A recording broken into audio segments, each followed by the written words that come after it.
In today's video, I'm going to teach you how to use Calendly in 2026, step-by-step tutorial, 5 minutes. By the end, you'll have a professional booking link ready to share so people can schedule time with you without the back and forth. Start by opening your browser and going to calendly.com. If you already have an account, click Login in the top right. Type in your email address, choose Continue, then enter your password and continue again. If you're using a work or school account, make sure you use the address associated with your Calendly workspace so everything connects properly. Once you're in, you'll land on your Calendly homepage where your event types live. This is your hub.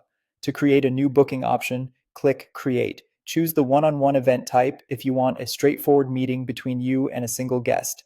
This is the most common choice for calls, consultations, interviews, or quick check-ins.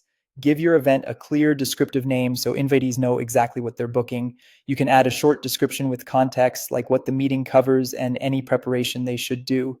Keeping this concise helps reduce questions later. Next, select a duration. Pick the length that makes sense for the meeting. Shorter for quick syncs, longer for deep dive sessions. A consistent set of durations makes your calendar easier to manage.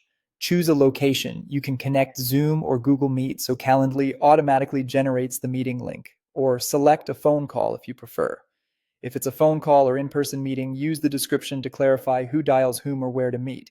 Set your availability so people only see times that work for you. Define the days and time windows you're open to meetings, and double-check the time zone at the top of the page.